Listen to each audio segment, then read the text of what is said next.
السلام علیکم ورحمۃ اللہ وبرکاتہ۔ محترم ناظرین، میں آپ کی خدمت میں ایک ویڈیو لے کر حاضر ہوا ہوں عقیقہ کے سلسلے میں۔ عقیقہ الاکش مشتق ہے جس کا معنی ہوتا ہے کاٹنا، اور اسی عقیقہ کو ذبیحہ کہتے ہیں۔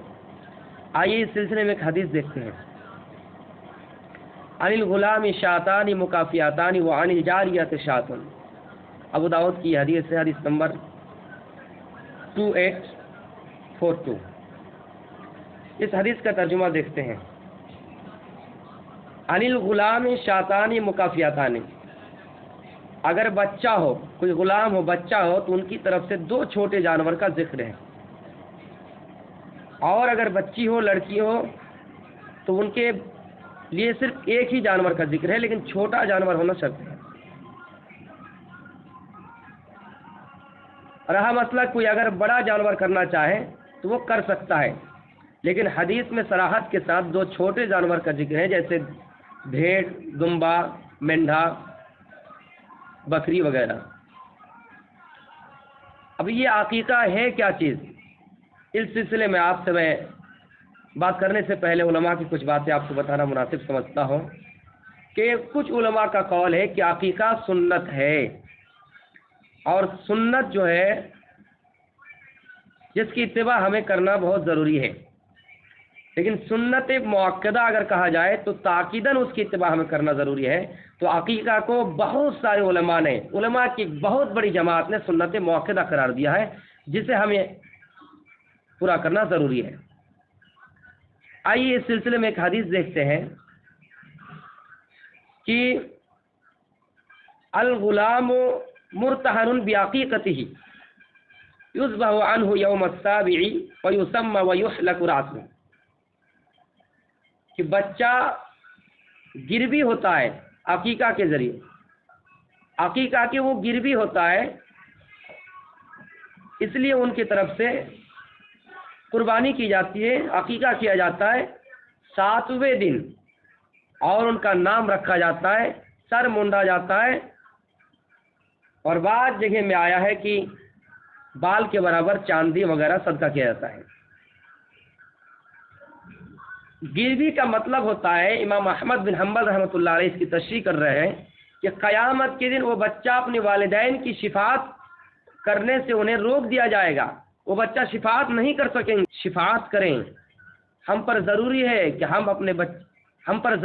اپنے بچے کا عقیقہ کریں تاکہ وہ بچہ ہمارے لیے شفاعت کرے۔ اور گروی رہن، آپ یہ سمجھ سکتے ہیں کہ ہم کوئی سامان کسی کو گروی دیتے ہیں، اور جب تک ہم کچھ لیتے ہیں وہ چیز انہیں ادا نہ کر دے تب تک وہ سامان ہمارے حق میں حاصل نہیں ہوتا ہے۔ اس لیے ہمیں ضروری ہے کہ ہم اپنے بچے کا عقیقہ کریں، جہاں تک ہو سکے ہم اس کی کوشش کریں۔ عقیقہ سنت ہے، سنت موقدہ ہے، کرنا ضروری ہے، لیکن اگر کوئی کر نہیں سکا، استطاعت نہیں ہے، تو اسلام آپ کو اس کا مکلف نہیں ٹھہراتا ہے کہ آپ زبردستی کہیں سے بھی اس کا انتظام کر کے عقیقہ کریں۔ اسلام آپ کو اس چیز کا مکلف نہیں ٹھہراتا ہے۔ عقیقہ میں چھوٹا جانور مراد ہے، بڑا جانور مراد نہیں ہے، لیکن کوئی کرنا چاہے تو کر سکتا ہے۔ بہرکیف ہمیں اس کا احتیاط کرنا چاہیے اور چھوٹا جانور دینا چاہیے۔ جیسے کہ بہت سارے علماء نے کہا کہ اگر چھوٹا جانور میسر نہ ہو تو آپ بڑے جانور کا عقیقہ کر سکتے ہیں۔ اب رہی بات کہ بچے کی طرف سے عقیقہ 2 ہے اور بچی کی طرف سے عقیقہ 1 ہے، لیکن اگر آپ کی استطاعت نہیں ہے تو آپ ایک ہی پر اکتفا کر سکتے ہیں، چاہے لڑکا ہو یا لڑکی۔ آپ لڑکے کی طرف سے بھی ایک ہی عقیقہ کر سکتے ہیں، ایک ہی بکری کا عقیقہ کر سکتے ہیں۔ اللہ کے رسول صلی اللہ علیہ وسلم نے اپنے نواسہ حسن کا ایک ہی عقیقہ کیا۔ دوسری بات، عقیقہ میں جانور کا نر اور مادہ ہونا کیا شرط ہے؟ نہیں ہے میرے بھائیو، عقیقہ میں نر اور مادہ جانور ہونا شرط نہیں ہے۔ آئیے وہ حدیث دیکھتے ہیں۔ اس حدیث میں یہ کہ لا یضرکم ذکرانا کن ام اناثا، چاہے عقیقہ میں نر ہو یا مادہ، اس سے کوئی فرق نہیں پڑتا۔ لڑکے کا اگر عقیقہ کرنا ہے تو نہ ہی آپ نر اور مادہ میں فرق کرے، جو آپ کی اچھا، جو آپ کی مرضی، آپ اسی کو عقیقہ کیجئے، چاہے نر ہو یا مادہ۔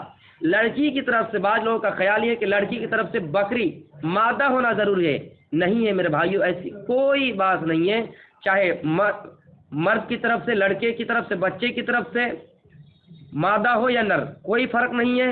اور اسی طرح بچی کی ولادت کے بعد جو 7ویں دن عقیقہ کیا جاتا ہے، اس میں بھی آپ کو احتیاط کی کوئی ضرورت نہیں ہے، چاہے نر ہو یا مادہ، آپ دونوں کا عقیقہ کر سکتے ہیں، دونوں جانور کا عقیقہ کر سکتے ہیں۔ اب دوسری بات، عقیقہ کب کیا جائے؟ تو حدیث کے الفاظ ہے کہ یوم السابع، 7ویں دن عقیقہ کرنا چاہیے، اس سے پہلے عقیقہ نہیں کرنا چاہیے۔ 7ویں دن سے پہلے عقیقہ ہے ہی نہیں، کوئی اگر کرتا ہے تو سنت کے خلاف کرتا ہے، کوئی اگر 7ویں دن سے پہلے عقیقہ کرتا ہے تو سنت کے خلاف کرتا ہے۔ اس کے بارے میں ایک حدیث دیکھتے ہیں، وہی حدیث ہے کہ یوم السابع الغلام مرتهن بعقیقته یذبح عنه یوم السابع ویسمى ویحلق راسه، کہ 7ویں دن اس کا عقیقہ کیا جائے، سر مونڈا جائے اور اس کا نام رکھا جائے۔ 7ویں دن کا ذکر ہے۔ اب 7ویں دن کیسے ہم شمار کریں گے؟ عربی تاریخ مغرب کے بعد، غروب آفتاب کے بعد، اس لیے آپ کوئی بچہ اگر رات کے وقت پیدا ہوتا ہے تو اس دن چھوڑ کے آپ رات سے گنتی کیجئے۔ کوئی جمعہ کو اگر بچہ پیدا ہوتا ہے اور جمعے کے دن کو پیدا ہوتا ہے تو اس کا عقیقہ جمعرات کو کرنا چاہیے، اور جمعے کے دن گزرنے کے بعد، مغرب کے بعد کوئی بچہ یا رات کے کسی بھی حصے میں پیدا ہوتا ہے تو اس کا عقیقہ جمعہ کو ہی کرنا چاہیے۔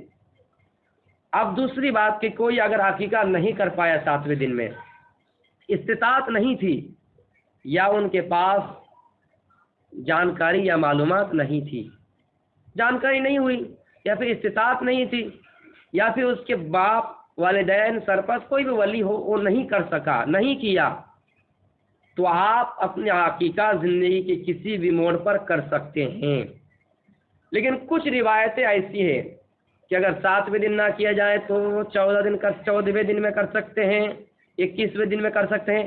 یہ تمام روایتیں، جتنی بھی اس سلسلے میں روایتیں ہیں، سب کے سند کے اندر ضعف پائی جاتی ہے، سب کے سند کے اندر یہ اس کی سند ضعیف ہے۔ تو میرے بھائیو، عقیقہ 7ویں دن ہے، اس سے پہلے ہے ہی نہیں۔ جو کرتا ہے سنت کے خلاف کرتا ہے، اور جو 14ویں دن اور 21ویں دن مراد لیتا ہے وہ سراسر غلط کرتا ہے، اس لیے کہ اس کا کوئی ثبوت نہیں ہے، اور جتنی روایتیں اس سلسلے میں ہیں سب کی سند ضعیف ہے۔ اچھا، رہی بات کہ وہ زندگی کے کسی بھی حصے میں کر سکتا ہے، اس میں بہت سارے علماء اس بات کی طرف گئے ہیں کہ وہ نہیں کر سکتا ہے، جیسے اس کا ٹائم ختم ہو گیا اور وہ نہیں کر سکتا ہے۔ لیکن علماء کی ایک بہت بڑی جماعت نے بھی اس چیز کو مانا ہے کہ وہ عقیقہ زندگی کے کسی بھی حصے میں کر سکتا ہے۔ آئیے اس سلسلے میں ایک حدیث دیکھتے ہیں کہ اللہ کے رسول صلی اللہ علیہ وسلم نے اپنا عقیقہ نبوت کے بعد کیا۔ اس حدیث کے راوی انس رضی اللہ تعالی عنہ ہے، ان انس رضی اللہ تعالی عنہ قال ان النبی صلی اللہ علیہ وسلم عقا عن نفسه ما بعث نبیا، اللہ کے رسول نے اپنا عقیقہ نبوت کے بعد کیا، بعثت کے بعد کیا۔